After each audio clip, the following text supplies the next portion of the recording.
The fact that President Trump was not assassinated the other day is a miracle, a public miracle.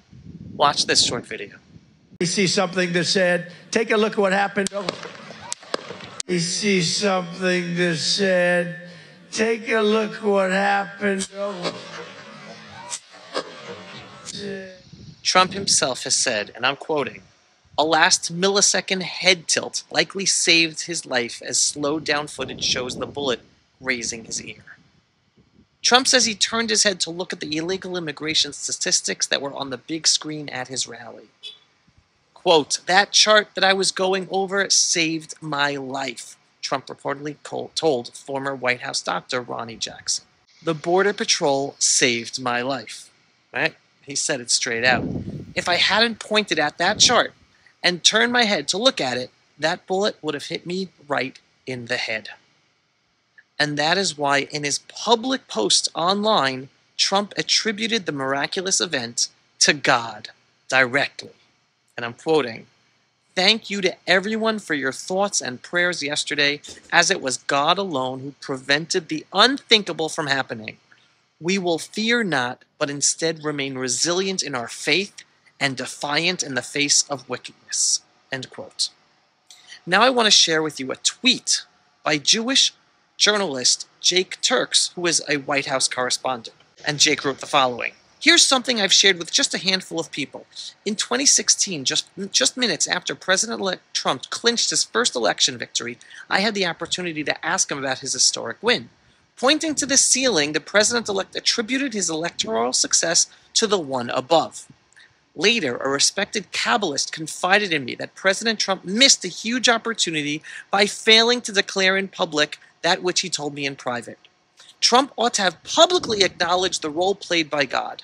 This Kabbalist made the following prediction. Trump would face relentless persecution until he publicly and sincerely recognizing God's presence. Today's statement could qualify for that, right? A watershed moment, perhaps? Who truly knows?" Wow. Now I want to take the opportunity and go deep with you for a moment.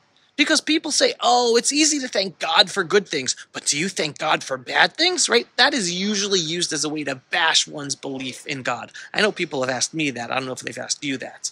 Well, believe it or not, in Judaism, yes, we do thank God for even the bad things. We have a concept in Judaism that we bless God for the good as well as for the bad. The blessing for bad things is Baruch Dayan Ha'emet. Blessed be the God of truth, or blessed be the truthful God, right? It's basically showing that only God knows the truth of everything. For instance, when one hears the news that someone dies, very bad news, that is the blessing we say, Baruch Dayan Ha'emet. Ultimately, we, human beings, only with our five senses, only have power over our own thoughts and actions and understanding of the now.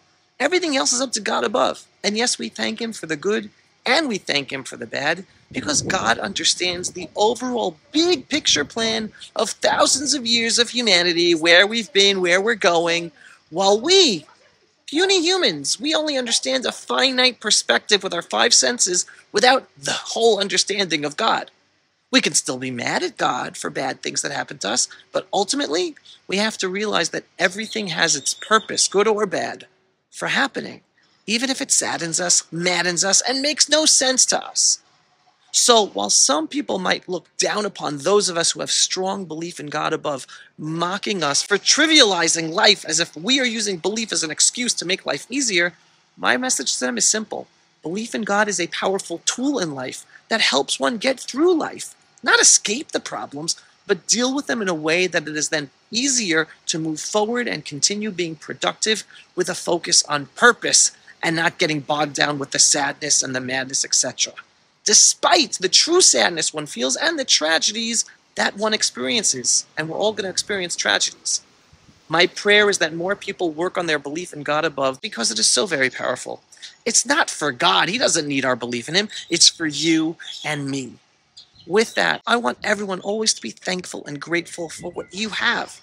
And instead of complaining for what you don't have, just say the blessing. Blessed is the God of truth. And move forward in trying to make your situation better. It's up to you. And with belief in God, you can make it happen that much easier. Remember, belief is a powerful tool of life for you.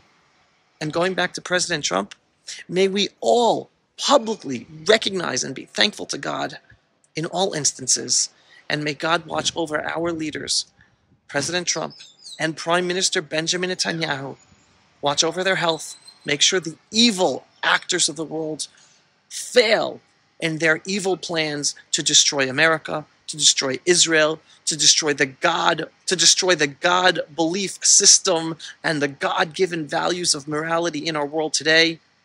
May they succeed in keeping our countries strong, and may they succeed in pushing forward a better future for us all based on the Judeo values of the Bible that have made today's Judean-Christian world. Signing off from beautiful Jerusalem, this is Avi Abelo for another episode of Pulse of Israel. If you are not yet a subscriber to my Pulse of Israel videos, go to pulseofisrael.com and click to subscribe. And if you enjoy the videos and the messages you get in these videos, every once in a while, help us by donating and clicking on the donate button on pulseofisrael.com. Shalom, everyone. Thanks for watching. And remember, Am Yisrael Chai. The Jewish people, we are eternal, we will live, and we are going to overcome all the challenges, thanking God for all the good, as well as being thankful to Him for all the bad. It's all the same package. Am Yisrael Chai. Pulse of Israel, frontline videos from the Holy Land. Support our work by donating today.